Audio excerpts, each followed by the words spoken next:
हाय, मी आज बनवणार आहे मसालेदार चिकन दम बिर्याणी। त्यासाठी पहिले मी चिकनला स्वच्छ धुवून घेतलेला आहे। त्यामध्ये मी दही आणि घरगुती घाटी मसाला जो आहे 5 चमचे मी तो टाकून घेणार आहे। ते टाकून झाल्यानंतर त्याच्यामध्ये मी हळद आणि एव्हरेस्टचा चिकन बिर्याणी मसाला मी टाकून घेतलेला आहे। सगळे खडे मसालेला मी वाटून घेतलेला आहे, तर ते पण मी याच्यामध्ये मिक्स करणार आहे। हिरवी मिरची, अद्रक आणि लसूणची आपण पेस्ट बनवून घेतलेली आहे, ते सुद्धा मी यामध्ये सगळं मिक्स करून घेणार आहे। सगळ्या मसाल्याला आपण चांगलं मिक्स करून घेणार आहोत। त्यानंतर मी याच्यामध्ये बारीक चिरलेली कोथिंबीर आणि पुदिना टाकून पुन्हा एकदा चांगलं मिक्स करून घेणार आहे। मिक्स केल्यानंतर आता आपल्याला अर्ध्या तासासाठी झाकून ठेवून द्यायचं आहे। कढईमध्ये तेल तापायला ठेवायचं आहे। तेल तापून झाल्याच्या नंतर त्याच्यामध्ये मी बारीक चिरलेले कांदा टाकून घेणार आहे। ते टाकून घेतल्याच्या नंतर आपल्याला बारीक चिरलेला टोमॅटोसुद्धा टाकून घ्यायचा आहे। ते टाकून झाल्याच्या नंतर आता आपण याला चांगलं फ्राय करून घेऊ। फ्राय झाल्यानंतर याच्यामध्ये मी चिकन टाकून घेणार आहे।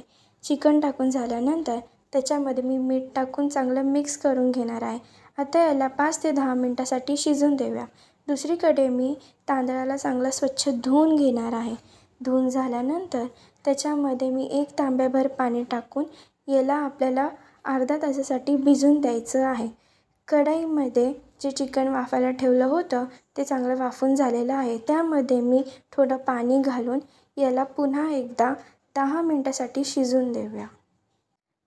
पातेल्यामध्ये गरम पाणी करून त्यामध्ये 1 पळी तेल घालणार आहे। त्यानंतर त्याच्यामध्ये सगळे खडे मसाले घालून लिंबू आणि कोथिंबीर घातल्याच्या नंतर त्याच्यामध्ये भिजलेले ठेवले होते तांदूळ, आता आपण ते सुद्धा घालून घेणार आहोत। ते टाकून झाल्याच्या नंतर आता याच्यामध्ये मी चवीनुसार मीठ टाकलेलं आहे। आता याला आपल्याला थोड्या वेळासाठी वाफून द्यायचं आहे। वाफून झाल्यानंतर याचं पाणी आपल्याला गाळून घ्यायचं आहे। गाळून झाल्यानंतर आपण थर लावायला सुरुवात करणार आहोत। त्यासाठी पहिले भाताचा लेयर टाकून घेऊया। त्यावरती आपण चिकन मसाला टाकून घेऊया। भातावरती चांगला सगळीकडे आपल्याला स्प्रेड करून घ्यायचा आहे। ते टाकून झाल्याच्या नंतर त्याच्यावरती मी बारीक चिरलेली कोथिंबीर टाकून घेणार आहे।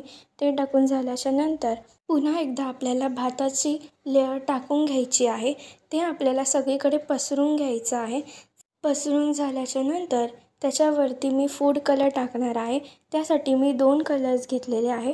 पहिला आहे ग्रीन कलर, तो मी आता इथे सगळीकडे पसरून घेणार आहे। तो कलर टाकून झाल्याच्या नंतर मी इथे ऑरेंज कलर घेतलेला आहे, तो सुद्धा मी सगळीकडे भातावरती टाकून घेणार आहे। ते टाकून झाल्याच्या नंतर पुन्हा एकदा मी बारीक चिरलेली कोथिंबीर टाकून घेणार आहे आणि तूप टाकून पहिलं चांगलं स्प्रेड करून 5 ते 10 मिनिटासाठी वाफवून घेणार आहोत। वाफवून झाल्यानंतर आपली ही चिकन दम बिर्याणी रेडी आहे। ही रेसिपी तुम्हाला कशी वाटली नक्की मला कमेंटमध्ये सांगा।